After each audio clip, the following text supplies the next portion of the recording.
ఆమె నిన్న డీజీపీకి పెట్టిన కంప్లెయింట్ కూడా నేను చూశాను. అందులో ఆమె క్లియర్‌గా ఏం పెట్టిందంటే వీళ్ళ మీద హేమకాంత్ రెడ్డి, సుబ్బారావు అంటే సింగపోగు సుబ్బారావు, కాపు హేమకాంత్ రెడ్డి వీళ్ళిద్దరూ నన్ను బ్లాక్‌మెయిల్ చేస్తున్నారు.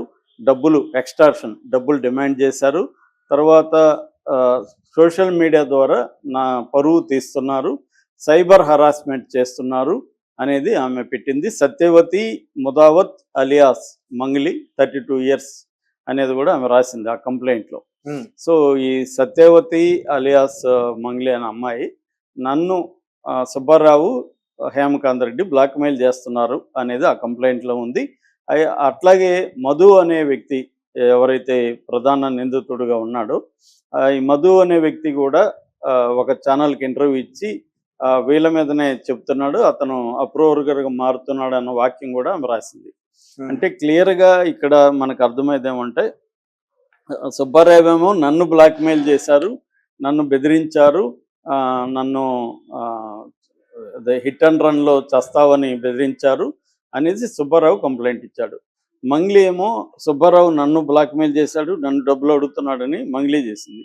కంప్లైంట్లు ఎవడైనా ఇవ్వచ్చు, నువ్వు నేను కూడా పోయి ఇవ్వచ్చు, అదేం ప్రాబ్లం లేదు. కంప్లైంట్ ఇస్తే పోలీసులు తీసుకోవాలన్నా ప్రైమా ఫేసి ఎవిడెన్స్ ఉండాలి. అంటే నేను పోయి ఇప్పుడు తేజ నన్ను బెదిరిస్తున్నాడు, డబ్బులు అడుగుతున్నాడు అని నేను అన్నాను అనుకో, నీ దగ్గర ఆధారాలు ఏంటి అని అడుగుతారు. ఫస్ట్ నేను ఆధారాలు చూపించాలి.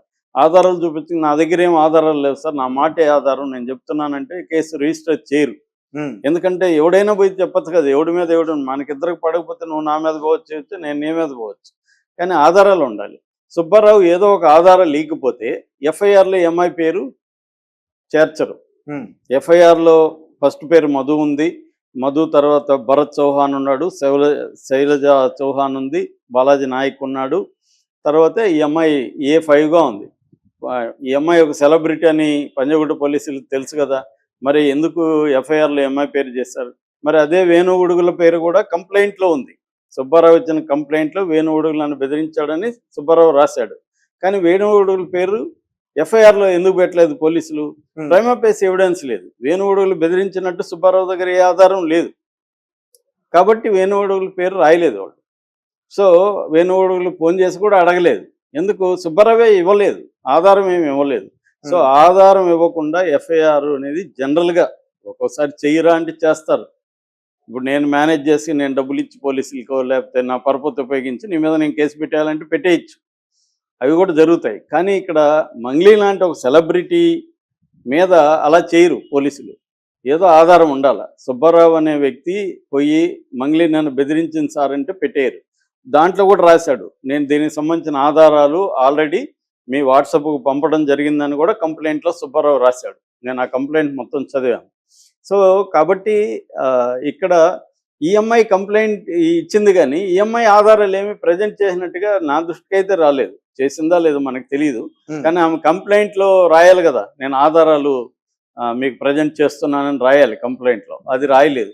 ఆ అమ్మాయి అట్లాగే మీడియాకు కూడా ఏమి చూపించట్లేదు. సుబ్బారావు అదే అడుగుతున్నాడు, నేను చూపిస్తున్నాను, ఆ అమ్మాయి చాట్ చూపిస్తున్నాను, ఆ అమ్మాయి కాల్స్ చూపిస్తున్నాను, ఆ అమ్మాయి నేను బెదిరించినట్టుగా చూపించమనండి ఆధారాలని అతను ఓపెన్గా ఛాలెంజ్ చేస్తున్నాడు.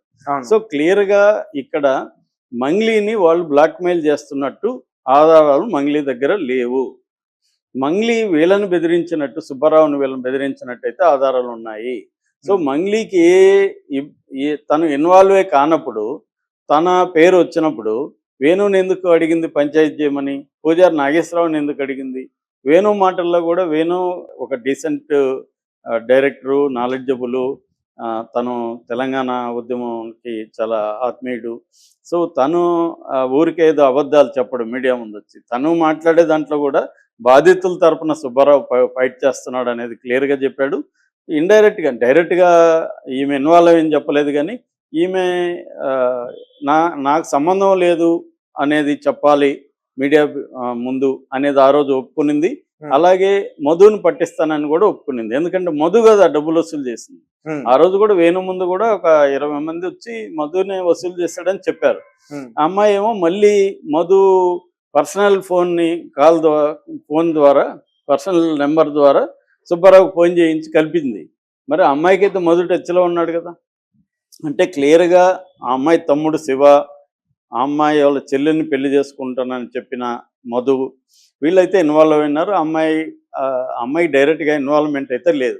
సో ఆ అమ్మాయి చేయాల్సింది ఏంది ఇక్కడ, వీళ్ళ తరపున నిలబడాలి, బాధితుల తరపున నిలబడతానని చెప్తుంది, కానీ నిలబడట్లేదు ఎక్కడ.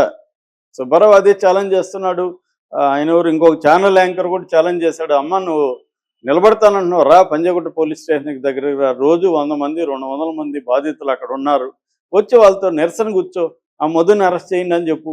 లేదు హేమకాంత్ రెడ్డి కూడా కల్పిట్ అంటున్నావు, హేమకాంత్ రెడ్డిని అరెస్ట్ చేయమని చెప్పు. అంతేగాని సుబ్బారావు మీద ఎందుకు పడుతున్నావు?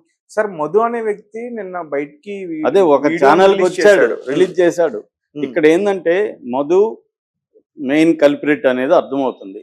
అంటే మధు గోకుల నందన ఇన్ఫ్రా అనే కంపెనీకి మేనేజింగ్ డైరెక్టర్, చైర్మన్ మధునే. అందులో ఈ వీళ్ళని కూడా చేర్చుకున్నాడు. ఎవరు, హేమకాంత్ రెడ్డి, బండి శివకుమార్, వాళ్ళిద్దరు కూడా ఎగ్జిక్యూటివ్ డైరెక్టర్స్ కంపెనీలో. అంటే మధు ఎప్పుడైనా ఈ స్కీములు ఎలా ఉంటాయంటే, నేను మోసం చేయాలనుకో నేను ఒకటే చేయలేను కదా, నలుగురిని పెట్టుకుంటా ఇన్ఫ్లుయెన్సర్ని. నీకు చాలా సర్కిల్ ఉంది, నేను ఇన్ఫ్లుయెన్సర్కి పెట్టుకొని నీకు ఇంత పర్సంటేజ్ ఇస్తాను, నువ్వు ఒక 100 మంది దగ్గర నువ్వు నాకు డబ్బులు కట్టించు అని నీకు చెప్తా. నువ్వేం చేస్తావు, వెళ్ళి నీ సర్కిల్లో ఇలా పలానా కంపెనీ ఉంది, పలానా దాము బాలాజీ దానికి డైరెక్టర్, చైర్మన్, మనకి నమ్మకొస్తాడు, మీరు నన్ను నమ్మి ఇవ్వండి అని నువ్వు చెప్తావు. ఎందుకంటే నీకు కమిషన్ వస్తుంది కాబట్టి, వాళ్ళ మీద ప్రేమ ఏమి నీకు ఉండదు. అలాగే హేమకాంత్ రెడ్డి కూడా పోయి వసూలు చేశాడు చాలా మంది దగ్గర. ఆ బాధితులు నిన్న కూడా చెప్పారు. సో హేమకాంత్ రెడ్డి వెర్షన్ ఏంటి, నేను వసూలు చేసి ఈ కంపెనీకి ఇచ్చాను, మధు నన్ను కూడా మోసం చేశాడు, నా డబ్బులు కూడా 25 లక్షలు ఉన్నాయనేది హేమకాంత్ రెడ్డి చెప్తున్నాడు.